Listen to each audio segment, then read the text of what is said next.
Salutations visiteurs. Les mathématiques sont passionnantes. Parfois on les pratique pour modéliser et comprendre le monde qui nous entoure, et parfois on ne les pratique que pour leur beauté. Et c'est ce qui va nous animer aujourd'hui. Partez avec moi à la découverte du lemme des pics. La mathématosphère. La démonstration qui va nous occuper aujourd'hui porte sur les suites. Nous allons tenter de démontrer que de toute suite, quelconque, on peut extraire une sous-suite monotone. Pour les définitions exactes, je vous mettrai en fiche la vidéo d'introduction aux suites. Pour comprendre de quoi nous parlons, plaçons-nous dans un repère. En abscisse, plaçons les entiers naturels, et en ordonnée l'ensemble des réels. Vous comprenez donc que nous allons placer les termes de la suite comme ceci. U0, U1, U2, U3, U4, etc. Nous avons bien une suite quelconque dont on ne sait absolument rien, on n'a aucune idée de comment les termes sont répartis en fonction de la valeur de leur indice. Alors, définissons deux catégories de termes. Les termes éclairés et les termes à l'ombre. Pour cela, imaginons un soleil situé à l'infini, à droite. Le soleil étant situé à l'infini, ses rayons sont donc parallèles les uns aux autres. Un terme est alors dit à l'ombre si aucun rayon ne le touche, c'est-à-dire que tous les rayons sont arrêtés par un terme suivant, plus grand, et il est dit éclairé si non. Ça, même un enfant de 5 ans pourrait le comprendre. Écrit de manière plus mathématique pour les plus puristes d'entre vous, on définit O, l'ensemble des termes à l'ombre, comme suit. O est un ensemble d'entiers naturels qui vérifie la condition qu'il existe P, un autre entier naturel tel que P supérieur à strictement supérieur à n, attention, implique que U de P soit supérieur à U de n. Autrement dit, on prend un terme d'indice n, alors on sait qu'il y a un terme d'indice P tel que P soit plus grand que n, qui le dépasse. Si vous ne comprenez pas exactement cette expression, ce n'est pas grave, rassurez-vous, je ferai plus tard une autre vidéo de logique où je prendrai le temps de vous expliquer chaque signe utilisé et sa signification exacte.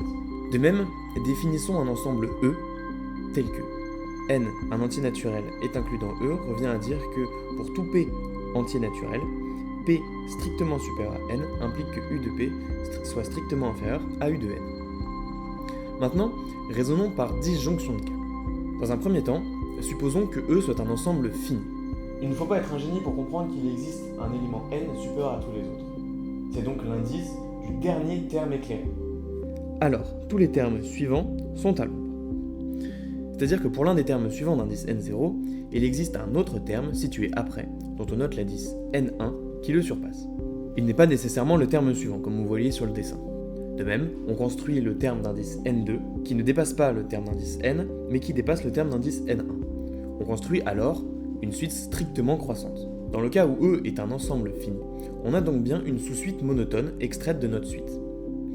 À présent, supposons que E soit un ensemble fini. Si on regarde le premier terme de l'ensemble E, noté n0, on sait que UN0 est éclairé, car son indice n0 est dans E. Alors il n'existe pas de terme n supérieur à n0 tel que un soit supérieur à un0. Attention, ici on parle bien d'inégalité stricte. En revanche, on sait que l'un des termes suivants est éclairé car E est infini. Donc on a n1, un des éléments de E, tel que un1 n'admet pas de terme suivant supérieur, et ainsi de suite. On construit donc une suite décroissante. Donc dans le cas où E est un ensemble infini, on a bien une sous-suite monotone. Si vous avez compris cela, nous allons pouvoir parler d'un des théorèmes qui en découle, celui de Bolzano-Weierstrass, qui nous dit que de toute suite bornée, on peut extraire une sous-suite convergente.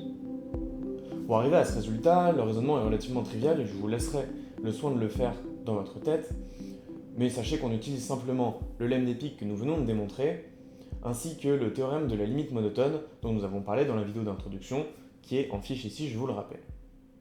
Voilà qui est conclu cette vidéo sur le lemme des pics. J'espère qu'elle vous aura plu et si c'est le cas, n'hésitez pas à vous abonner et à mettre un like, et venez me faire un petit coucou dans les commentaires. Prenez soin de vous, et à bientôt dans la mathématosphère.